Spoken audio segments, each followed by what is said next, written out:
Assalamualaikum warahmatullahi wabarakatuh. A'udzu billahi minasyaitonir rajim. Bismillahirrahmanirrahim. Alhamdulillahirabbil alamin wassalatu wassalamu ala asyrafil mursalin sayyidina Muhammad wa ala alihi wa sahbihi ajma'in. Amma ba'd. அல்ஹம்துலில்லாஹ் sisters எல்லாரும் எப்படி இருக்கீங்க? நலமா இருக்கீங்களா? அல்ஹம்துலில்லாஹ். இன்னைக்கு என்ன நம்ம பார்க்க போகிறோம் அப்படின்னு சொன்னால் ஹுருஃபு தஃப்ஹீமி ஒ தர்கீக்கு. அப்படின்னா ஹுருஃப்னா எழுத்துக்கள் அப்படின்னு அர்த்தம், தஃப்ஹீம்னா வல்லினம்னு அர்த்தம், தர்கீக்குனா மெல்லினம் அப்படின்னு அர்த்தம்.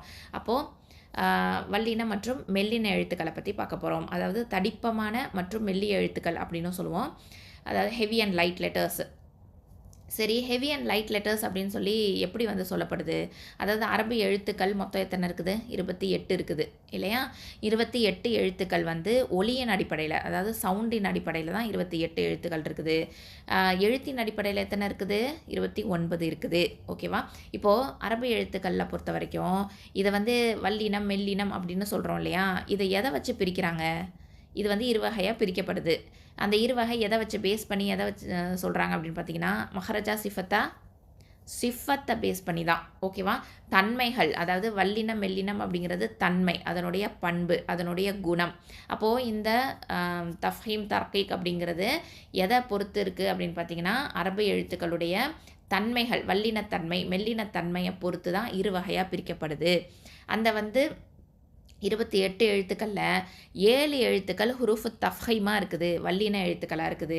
மீதி உள்ள 21 எழுத்துக்கள் ஹுருஃபு தர்கீக்காக இருக்குது, மெல்லின எழுத்துக்களாக இருக்குது. ஓகேவா? அந்த 21 மெல்லின எழுத்துக்கள்லையே ஒரு 3 எழுத்துக்கள் எக்ஸப்ஷனலாக இருக்குது. ஓகேவா? விதிவிலக்காக இருக்குது. அது என்ன அப்படின்னு பார்த்தீங்கன்னா, அலிஃப் லாம் ரா, இந்த 3 எழுத்துக்கள் இதை தவசுத் அப்படிங்கிற தன்மையை கொண்டு இருக்கும். ஓகேவா? ஹைர் அல்ஹம்துலில்லாஹ். இது மெல்லினமான எழுத்து தான், அதே சமயத்தில் தவசுத் அப்படிங்கிற அந்த ஒரு தன்மையையும் கொண்டு இருக்கும். ஓகே, இந்த 3 எழுத்துக்கள் விதிவிலக்காக இருக்குது அப்படிங்கிறத நம்ம தெரிஞ்சுக்கணும். அது என்ன அப்படிங்கிறதையும் இன்ஷால்லா நம்ம ஒன்றா பார்ப்போம். இப்போது ஹுருஃபு தஃப்ஹீம், இது என்னென்ன எழுத்துக்கள் தெரிஞ்சுக்கலாமா? தஃப்ஹீம் அப்படிங்கிறது என்ன அப்படின்னு பார்த்தீங்கன்னா, வாய் நிரம்ப தடிப்பமாக சப்தத்தை வெளிப்படுத்துவது அப்படின்னு அர்த்தம். என்ன அர்த்தம்? வாய் நிரம்ப தடிப்பமாக சப்தத்தை வெளிப்படுத்துவது, அதாவது giving the letter a quality of heaviness அப்படின்னு சொல்லுவோம். இது 7 எழுத்துக்கள் இருக்குது. என்னென்ன எழுத்துக்கள் அப்படின்னு பார்த்தீங்கன்னா, ஹா, சாத், தோத், கைன், தா, காஃப், ஜோ, இந்த 7 எழுத்துக்கள். ஓகே, 7 லெட்டர்ஸ் இருக்குது. இப்போது இது உச்சரிப்பில் வல்லினத்தன்மையை வெளிப்படுத்தும் எழுத்துக்கள் ஹுருஃபு தஃப்ஹீம் அப்படின்னு நம்ம சொல்லுவோம். இந்த எழுத்துக்களை உச்சரிக்கும் போது நாவுடைய பின்புறம் இருக்குது பார்த்தீங்களா, அது கொஞ்சம் உயர்த்தி ஓதணும். நாவுடைய பின்புறத்தை தான் உயர்த்தி ஓதணும். அதாவது டங்கை இருக்குல்ல, அதை எலவேட் பண்ணணும் பின்னாடி. ஓகே, எலவேட் பண்ணணும். அதாவது ரூஃப் ஆஃப் த மவுத்து கிட்ட அதை உயர்த்தி நம்ம ஓதணும். ஓகேவா? ஸோ உதட்டோட வடிவம் ஓவல் ஷேப்பில், வாயோட அந்த உதடோட வடிவம் ஓவல் வடிவத்தில் இருக்கணும். ஓகேவா? முட்டை வடிவம், ஓவல் வடிவம் இருக்குது பார்த்திங்களா, அந்த ஷேப்பில் இருக்கணும் லிப்ஸு. சரியா? இந்த எழுத்துக்களை உச்சரிக்கும் போது அப்போ தான் நமக்கு பின்னாவு உயரும். ஓகே, இதனுடைய நினைவு குறிப்பு என்ன? நிமோனிக் அப்படின்னு சொல்லுவோம். நினைவு குறிப்பு என்ன அப்படின்னு பார்த்தீங்கன்னா, ஹுஸ்ஸா தாகத்தின் கிஸ். ஓகே, ஹுஸ்ஸா தாகத்தின் கிஸ், இதுதான் அதனுடைய நினைவு குறிப்பு. 7 எழுத்துக்கள் இதில் வரும். இந்த எழுத்துக்கள் உச்சரிக்கும் போது என்ன சொன்னோம்? நாவினுடைய அடிப்பகுதி மேல் முரசை நோக்கி உயர்த்தணும். வாயோட உள்பகுதி நிரம்பின நிலையில் இருக்கணும். உச்சரிக்கும் போது நிரம்பின நிலையில் இருக்கணும். அதே மாதிரி எழுத்துக்களோட ஒலி இருக்குது பார்த்தீங்களா, சவுண்டு, இது மேல் முரசை நோக்கி தான் நம்ம தள்ளணும். வாயோட வெளிப்புறமாக தள்ளக்கூடாது. ஓகே, மேல் முரசை நோக்கி இந்த ஒலி சவுண்டு மேல் நோக்கி போகணும். இந்த எழுத்துக்கள் எந்த ஹரக்கத்தை பெற்று வந்தாலும் சரி வல்லினமாக தான் உச்சரிக்கப்படும். ஓகே, அல்ஹம்துலில்லாஹ். அடுத்ததான் தர்கீக்கு. தர்கீக்கை பார்த்தோம் அப்படின்னு சொன்னால், தர்கீக்கு சப்தத்தை மெல்லியதாக வெளிப்படுத்தணும். அதாவது giving the letter quality of lightness அப்படின்னு சொல்லுவோம். இதனுடைய எழுத்துக்கள் அப்படின்னு பார்த்தீங்கன்னா 21 இருக்குது இல்லையா? இப்போது இதில் அலிஃப் லாம் ராவை எடுத்துட்டோம் அப்படின்னு சொன்னால் 18 எழுத்துக்கள். ஓகே, 18 எழுத்துக்கள். இந்த வல்லின எழுத்துக்கள் இல்லாமல் மற்ற எல்லா எழுத்துக்களுமே மெல்லின எழுத்துக்கள் தான். அதே மாதிரி இந்த அலிஃப் லாம் ராவை விட்டுட்டோம் அப்படின்னு சொன்னால் மீதி உள்ள 18 எழுத்துக்களும் எப்பொழுதுமே தரக்கிக்காக தான் நம்ம உச்சரிக்கணும். இந்த எழுத்துக்களை உச்சரிக்கும் போது நாவுடைய அடிப்பகுதி மேல் முரசை நோக்கி உயர்த்தக்கூடாது. அதாவது எப்படி இருக்கணும், நாக்கு சமதளமாக தான் இருக்கணும். வாய் நிரப்பமாக இல்லாமல் காலியான நிலையில் தான் இதை வந்து உச்சரிக்கணும். எழுத்துக்களோட ஒலியை பார்த்தீங்க அப்படின்னு சொன்னால் வாயோட வெளிப்புறமாக நம்ம தள்ளணும். ஓகே, எழுத்துக்களோட சவுண்ட் எப்படி இருக்கணும், வெளிப்புறமாக தள்ளணும், மேல் நோக்கி தள்ளக்கூடாது. இந்த எழுத்துக்கள் வந்து எந்த ஹரக்கத்தை பெற்று வந்தாலும் சரி மெல்லினமாக தான் உச்சரிக்கப்படும். ஓகேவா? So these letters are pronounced by lowering the tongue away from the roof of the mouth. Okay, lips எப்படி இருக்கணும், ஸ்மைலிங் மாதிரி இருக்கணும். லிப்ஸ் எப்படி இருக்கணும், ஸ்மைல் பண்ணும்போது எப்படி லிப்ஸ் போகும், சைடில் போகும் இல்லையா, அந்த மாதிரி தான் இருக்கணும். ஓகே, தஃப்ஹைமுக்கு எப்படி இருக்கணும், ஓவல் ஷேப்பில் இருக்கணும். தர்க்கைக்கு எப்படி இருக்கணும், ஸ்மைலி இதெல்லாம் போடுவோம் பார்த்தீங்களா, எமோஜிலாம், அந்த மாதிரி சிரிச்ச முகம். அப்போ சிரிச்ச மாதிரி லிப்ஸ் வந்து சைடில் தான் போகும். ஓகே, ஹைர் அல்ஹம்துலில்லா. இப்போ நம்ம அடுத்ததாக என்ன பார்க்க போகிறோம், தர்க்கீக எழுத்துக்களில் நம்ம என்ன பார்த்தோன்னா 3 விதிவிலக்கு பார்த்தோம் இல்லையா, 3 எழுத்துக்களில் அது என்னென்ன எப்படி அப்படின்றத தெரிஞ்சுக்கலாம். அதாவது மெல்லின எழுத்துக்களை பொறுத்த வரைக்கும் சில இடத்துல வந்து அந்த எந்த இடத்துல ப்ளேஸ் பண்ணுறோமோ அதை பொறுத்து தஃப்ஹீமாவோ இல்லை தர்க்கீக்காவோ உச்சரிக்கப்படும். ஓகேவா? ஸோ இந்த அலிஃப், லாம், ரா இந்த 3 எழுத்துக்களும் பார்த்திங்கன்னா சில இடங்களில் வல்லினமாக வரும், சில இடங்களில் மெல்லினமாக வரும். ஓகேவா? அதனால தான் இது வந்து தவசுத் அப்படின்னு சொல்கிறோம். ஸோ அப்புறம் இன்னொரு பேரும் இருக்குது, பைனியா அப்படின்னும் இதுக்கு இன்னொரு பேர் இருக்குது. ஓகேவா? பைனியா இல்லைனா தவசுத் அப்படின்னு சொல்லலாம். ஓகே, இப்போது அலிஃபை பொறுத்த வரைக்கும் பார்த்தோம் அப்படின்னு சொன்னால் வல்லின உச்சரிப்பை தொடர்ந்து அலிஃப் மத்து நிலையில் வந்துச்சுன்னு வச்சுக்கோங்களேன், அப்போ வந்து அலிஃபை வல்லினமாக உச்சரிக்கணும். இப்போ உதாரணத்துக்கு கால, இப்போ காஃபு ஃபத்தா அலிஃப் மத்து வந்திருக்குது. அப்போது கால அப்படின்னு சொல்லும் போது அந்த அலிஃப் மத்து இருக்குது பார்த்தீங்களா, அலிஃப் பக்கத்தில் போட்டிருக்கோமே அந்த அலிஃப், அதுவும் என்ன ஆகும், வல்லினமாக தான் உச்சரிப்போம். ஓகேவா? அலிஃபுக்கு முன்னால் வல்லின எழுத்து இருந்துச்சு அப்படின்னு சொன்னால் அலிஃபை வல்லினமாக உச்சரிக்கணும். ஓகே, அதே மாதிரி தோல அப்படி சொல்லலாம். அப்புறம் ரோதிய, இன்னல்லாஹ, இந்த மாதிரி அலிஃபுக்கு, ராக்கு, லாமுக்கு இதெல்லாமே நம்ம இப்போ 1 by 1 பார்ப்போம். இப்போதைக்கு நீங்கள் தெரிஞ்சுக்கோங்க, அலிஃபை பொறுத்த வரைக்கும் அலிஃபுக்கு முன்னாடி அதாவது வல்லின எழுத்து இருந்துச்சு அப்படின்னு சொன்னால் அலிஃபை வல்லினமாக உச்சரிக்கணும். அதே மாதிரி அலிஃபுக்கு முன்னாடி மெல்லின எழுத்து இருந்துச்சு அப்படின்னு சொன்னால் அந்த அலிஃபை மெல்லினமாக தான் உச்சரிக்கணும். இப்போ உதாரணத்துக்கு மேல, நாச அப்படின்னு தான் சொல்லுவோம். ஓகேவா? வாயை ஓப்பன் பண்ண மாட்டோம். ஆனால் தோல, கால அப்படின்னு சொல்லும் போது அலிஃபை வந்து வல்லினமாக உச்சரிப்போம். ஓகேவா? அல்ஹம்துலில்லா. இந்த சட்டம் வந்து மத்துடைய அலிஃபுக்கு மட்டும்தான் பொருந்தும். சரியா? மத் அலிஃபுக்கு மட்டும்தான் இது பொருந்தும். இப்போ வந்து மத் அலிஃப் வந்து ஹரக்கத்து இல்லாமல் இருக்கும். மத் அலிஃப் எப்படி இருக்கும், ஹரக்கத்து எதுவுமே அங்கே போட்டிருக்காது. ஓகேவா? ஹரக்கத்து இல்லாமல் இருக்கும். ஹரக்கத்து பெற்றிருந்துச்சு அப்படின்னு சொன்னால், ஹரக்கத்து இருந்துச்சுன்னு சொன்னால் என்ன சொல்லுவோம், அதை ஹம்சான்னு தான் சொல்லுவோம். ஓகேவா? அலிஃபில் ஹரக்கத்து இருந்தால் அது பேர் என்ன, ஹம்சா. அலிஃபில் ஹரக்கத்து எதுவுமே இல்லை அப்படின்னு சொன்னால் அது மத் அலிஃப். கிளியராக உங்களுக்கு? அல்ஹம்துலில்லா. இப்போது 7 வல்லின எழுத்துக்கள் நம்ம பார்த்துருக்கோம் இல்லையா, 7 வல்லின எழுத்துக்கள், அதுக்கப்புறம் ரா, அதுக்கப்புறம் அல்லாஹ் அப்படிங்கிற வார்த்தையில் வரக்கூடிய லாம், இது வந்து இந்த 3மே தான் வல்லினமாக உச்சரிக்கப்படும். ஓகே, சேர்ந்து வரக்கூடிய மத்தலிஃபை வல்லினமாக உச்சரிக்கணும். ஓகேவா? இதை தவிர்த்து மற்ற எல்லா எழுத்துக்களோடு சேர்ந்து வரக்கூடிய மத்தலிஃபை மெல்லினமாக தான் உச்சரிக்கணும். ஓகேவா? நான் என்னென்ன சொல்லியிருக்கேன், 7 வல்லின எழுத்துக்களோடு வரக்கூடிய அலிஃப் மத்து, ராவுடைய வரக்கூடிய அலிஃப் மத்து, அல்லாஹ் அப்படிங்கிற வார்த்தையில் இந்த லாம் வந்து வல்லினமாக உச்சரிப்போம்.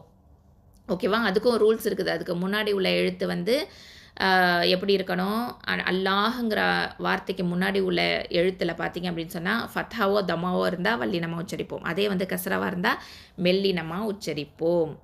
சரியா? அதை தான் இப்போ பார்க்குறோம். அல்லாஹ் அப்படிங்கிற இந்த வார்த்தையில் உள்ள லாமுக்கு முன்னாடி ஃபத்தா அல்லது தம்மா வரும்போது லாமை வந்து நிறைவாக வல்லினமாக உச்சரிக்கணும். இப்போ உதாரணத்துக்கு இன்னல்லாஹ ரசூலுல்லாஹி, இந்த மாதிரி. ஓகே, அப்புறம் ஹுவல்லாஹு, அப்புறம் காலல்லாஹு, கலிமத்துல்லாஹி, அலல்லாஹு இந்த மாதிரி சொல்லும் போது எல்லாமே என்ன இருக்குது, அதாவது அந்த அல்லாஹ் அப்படிங்கிற அந்த வார்த்தைக்கு முன்னாடி ஃபத்தாவோ தம்மாவோ இருந்தால் எப்படி ஓதணும், வாய் நிரம்ப ஓதணும்.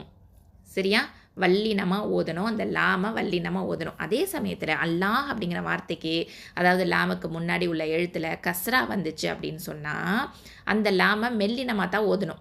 இப்போ உதாரணத்துக்கு பலில்லாஹ பிஸ்மில்லாஹி லி அம்ரில்லாஹி அல்ஹம்துலில்லாஹி இதிலவெல்லாம் பார்த்தீங்கன்னா அல்லாஹுங்கிற வார்த்தைக்கு முன்னாடி என்ன இருக்கும் அப்படின்னு பார்த்தீங்கன்னா கஸ்ரா பெற்று வரும். கஸ்ரா பெற்று வந்தாலே என்ன பண்ணணும், மெல்லினமாக தான் உச்சரிக்கணும். அல்ஹம்துலில்லா. இந்த லாமுடைய சட்டம் வந்து அல்லாஹ் அப்படிங்கிற பெயரில் வரக்கூடிய லாமுக்கு மட்டும்தான் பொருந்தும். ஓகேவா, மற்ற இடத்துல வரக்கூடிய அந்த லாமை வந்து மெல்லினமாக தான் ஓதணும். அதுவும் நம்ம கவனத்தில் வைக்கணும். அடுத்ததான் ரா பார்த்தோம் அப்படின்னு சொன்னால் ராக்கு வந்து ஃபத்தா தம்மா பெற்ற நிலையில் அதை வந்து வல்லினமாக உச்சரிப்போம். உதாரணத்துக்கு ருசுலுஹு தபாரக இந்த மாதிரி ராக்கு வந்து ஃபத்தாவோ தம்மாவோ இருந்தால் என்ன பண்ணுவோம், வல்லினமாக தஃஹீமாக உச்சரிக்கணும். ராவுடைய சட்டம் வந்து நிறையா இருக்குது. இன்ஷா அல்லாஹ் அதை வந்து நம்ம அடுத்த பாடத்தில் பார்க்கலாம். டீட்டெயில்டாக நிறைய சட்டங்கள் இருக்கிறதுனால அது கொஞ்சம் டீட்டெயில்டாக பார்க்கணும். ஓகேவா, ஸோ இப்போ நமக்கு வந்து பேசிக்காக நமக்கு தெரிஞ்சிக்கிச்சு இல்லையா. இப்போது அல்ஹம்துலில்லாஹ்.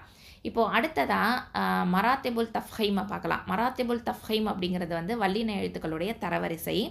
இது வந்து நமக்கு வல்லின எழுத்துக்கள் என்னென்னு தெரியும் இல்லையா. ஹா, சாத், தாத், கைன், தா, காஃப், வா இந்த 7 எழுத்துக்கள் தான் வல்லினத்தன்மையை வந்து கொண்டிருக்குது. ஆனால் இந்த 7 எழுத்துக்களுமே வல்லினத்தன்மை எப்படி இருக்குன்னா ஒரே அளவாக இருக்குமா அப்படின்னு கேட்டால் அப்படி கிடையவே கிடையாது. ஒரே அளவாக இருக்காது. ஓகேவா, ஒவ்வொரு எழுத்துக்கும் இயற்கையான தன்மைகள் இருக்குது. அந்த இயற்கையான தன்மைகளுடைய வலிமையை பொறுத்து தான் வல்லினத்தன்மை என்ன பண்ணுறாங்கன்னா மார்க்கறிஞர்கள் தரவரிசைப்படுத்தியிருக்கிறாங்க. அந்த வல்லின எழுத்துக்களோட தரவரிசை என்ன அப்படின்னு தெரிஞ்சுக்கலாம். முதல்ல வந்து கீழேந்து மேலே போனோம் அப்படின்னு பார்த்தீங்கன்னா ஃபஸ்ட்டு வந்து ஹா. ஓகே, ஹா. அடுத்ததான் கைன், அடுத்தது காஃப், அப்புறம் ஜா, சாத், தாத், தா இந்த மாதிரி தான் நமக்கு தரவரிசைப்படுத்தப்பட்டிருக்குது. தஷ்கீல் நிலையில் வந்து வல்லின எழுத்துக்கள் 5 வகையாக வந்து தரவரிசைப்படுத்துகிறாங்க மார்க்கறிஞர்கள். என்னென்ன அப்படின்னு தெரிஞ்சுக்கலாம். முதல்ல வந்து ஃபத்தாவை அடுத்து அலிஃப், அதாவது மத் அலிஃபோட சேர்ந்து வரக்கூடிய நிலை தான் வந்து ரொம்ப வந்து ஹையஸ்ட் லெவல். ஓகேவா, ஹையஸ்ட் லெவல் அதாவது உயர்ந்த நிலை எப்படி இருக்கும் அப்படின்னு பார்த்தீங்கன்னா தஃஹீம் ஃபாலோட் பை அன் அலிஃப். ஓகே, தஃஹீம் எழுத்துக்கு பின்னாடி அலிஃப் வரணும். இப்போ உதாரணத்துக்கு அல் காரிஅ, கால, அப்புறம் ஹாலிதீன இந்த மாதிரிலாம் சொல்லும்போது என்ன வருது, அந்த தஃஹீம் எழுத்தோட அலிஃப் மது வருதா. அப்போது இதுதான் வந்து ஹையஸ்ட் லெவலில் இருக்குது, உயர்ந்த நிலையில் இருக்குது. ஓகேவா, தரவரிசையில் உயர்ந்த நிலை ஃபஸ்ட்டு பிளேஸில் தான் இருக்குது. அடுத்ததாக ரெண்டாவது செகண்ட் லெவல் என்ன அப்படின்னு பார்த்தீங்கன்னா அதாவது தஃஹீம் லெவல், அதாவது தஃஹீம் லெட்டர் வித் ஃபத்தா. ஓகே, தஃஹீம் எழுத்து ஃபத்தா பெற்று வருவது. அப்போது உதாரணத்துக்கு தாம், அப்புறம் கைர் இந்த மாதிரிலாம் சொல்லும்போது ஃபத்தா பெற்று வருதா. அது வந்து 2ஆம் நிலையில் இருக்குது. 3ஆம் நிலை தேர்ட் லெவல் என்ன அப்படின்னு பார்த்தீங்கன்னா தஃஹீம் எழுத்துக்கு தம்மா பெற்று வருவது. ஓகே, இப்போ உதாரணத்துக்கு தூரிப, அப்புறம் குல் இப்படிலாம் சொல்லும் போது என்ன வருது, தம்மா பெற்று வருது. இது வந்து 3ஆவது நிலை. 4ஆவது நிலை ஃபோர்த் லெவல் என்ன அப்படின்னு பார்த்தீங்கன்னா தஃஹீம் எழுத்துக்கு சுக்கூன் பெற்று வருவது. இந்த சுக்கூன் பெற்று வரும்போது இதுலேயே 3 நிலைகள் இருக்குது. சுக்கூன் பெற்று வரக்கூடியதுலேயே 3 நிலைகள் இருக்குது. அதாவது வல்லின எழுத்து சுக்கூன் பெற்று வரணும். ஆனால் அந்த வல்லின எழுத்து சுக்கூன் பெற்று வரக்கூடியதில் நம்பர் 1 என்ன அப்படின்னு பார்த்தீங்கன்னா ஃபத்தா காணப்படும் போது முதல் தரம். ஓகே, அதாவது ஃபத்தா காணப்படும் போது முதல் தரம் அப்படின்னு சொன்னால் சுக்கூன் பெற்ற வல்லின எழுத்துக்கு முன்னாடி எழுத்து ஃபத்தா வரணும். அதே மாதிரி தம்மா காணப்படும் போது 2ஆவது தரம், அதாவது சுக்கூன் பெற்ற எழுத்து தம்மாவில் இருக்கும், சுக்கூன் பெற்ற எழுத்து வல்லின எழுத்து, அதுக்கு முன்னாடி உள்ள எழுத்து தம்மா பெற்று வரும். அடுத்தது 3ஆவது பார்த்தீங்கன்னா சுக்கூன் பெற்ற எழுத்து வல்லின எழுத்து, அதுக்கு முன்னாடி எழுத்து கஸ்ரா பெற்று வரும். ஓகேவா, ஸோ இது வந்து முன்னாடி எழுத்தையும் பேஸ் பண்ணி இது வந்து பிரிக்கப்பட்டிருக்குது. அப்போது உதாரணத்துக்கு ஃபத்தா காணப்படும் போது உள்ள முதல் தரம் இந்த சுக்கூன் நிலையில் அப்படின்னு பார்த்தோன்னா உதாரணம் ஃபயக்துலூன, அக்னா இந்த மாதிரி வார்த்தைகள் பார்க்கும்போது சுக்கூன் பெற்ற எழுத்துக்கு முன்னாடி ஃபத்தா வருதா. அடுத்தது 2ஆம் நிலை என்ன? சுக்குன் பெற்ற நிலையில் தம்மா காணப்படும் போது. அப்போது சுக்னாஹு, சுக்னாஹு. இந்த இடத்துலையும் அதே மாதிரி காஃப் சுக்குன் பெற்றிருக்கு, அதுக்கு முன்னாடி உள்ள எழுத்து தம்மா பெற்று வந்திருக்குது. அடுத்தது 3ஆவது நிலை பார்த்தோன்னா கஸ்ரா காணப்படும் போது. அப்போது சுக்குன் பெற்ற எழுத்து வந்து வல்லின எழுத்து எக்காரா, எக்காரா. அப்போது காஃப் வந்து சுக்குன் பெற்றிருக்கு, அதுக்கு முன்னாடி உள்ள எழுத்து கஸ்ரா பெற்று வந்திருக்குது. இதெல்லாமே என்னது? தஷ்கீல் நிலையில் 4ஆம் நிலையில் 3 தரம் வருது. ஓகேவா? இப்போது 5ஆம் நிலை என்ன அப்படின்னு பார்த்தீங்கன்னா கெஸ்ரா. 5th லெவல் வந்து இறுதி நிலை வந்து கெஸ்ரா நிலை. இது வந்து எல்லா தரங்கள் மேலே சொல்ல அந்த 4 சொன்னோம் இல்லையா, அந்த 4 தரங்களை விட இதுதான் கீழே உள்ள தரம். அப்போ குறைவான வல்லினத்தன்மை இதுக்கு தான் இருக்கும். எப்போ இருக்கும்? கெஸ்ரா பெறும்போது.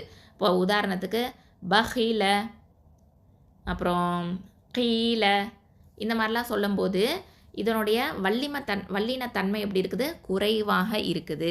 ஓகேவா? அப்போ வல்லினத்தன்மை ஹையஸ்ட் லெவல் என்ன அப்படின்னு பார்த்தீங்கன்னா, உயர்ந்த நிலை என்ன அப்படின்னு பார்த்தீங்கன்னா, ஃபத்ஹாவை அடுத்து மத்தலிஃப் வந்துச்சு அப்படின்னு சொன்னால் அதுதான் உயர்ந்த தன்மை. அடுத்ததான் ஃபத்ஹா மட்டும் வர்றது, அடுத்ததான் தம்மா மட்டும் வர்றது. அடுத்தது 4ஆம் நிலையில் தான் சுக்கூன் நிலை. அதுலேயே 3 தரம். சுக்குன் பெற்ற எழுத்துக்கு, அதாவது வல்லின எழுத்துக்கு முன்னாடி ஃபத்ஹா வர்றது, சுக்குன் பெற்ற வல்லின எழுத்துக்கு முன்னாடி தம்மா வர்றது, சுக்குன் பெற்ற வல்லின எழுத்துக்கு முன்னாடி கெஸ்ரா வர்றது. அடுத்தது 5ஆவது நிலை கெஸ்ரா நிலை. ஓகேவா? அல்ஹம்துலில்லாஹ். உங்களுக்கு எல்லாருக்கும் இப்போ கிளியராக இருக்கும் அப்படின்னு நம்புகிறேன். அல்ஹம்துலில்லாஹ் சிஸ்டர்ஸ். இன்ஷால்லா நம்ம வந்து இப்போது வந்து தக்கைக்க தஃஹீமை பற்றி டீட்டெயில்டாக படிச்சிட்டோம். இன்ஷால்லா நம்ம அடுத்ததான் ரா விதிகளை பற்றி அடுத்த வகுப்பில் பார்க்கலாம். அஸ்ஸலாமு அலைக்கும் வரஹ்மத்துல்லாஹி வபரகாத்துஹு.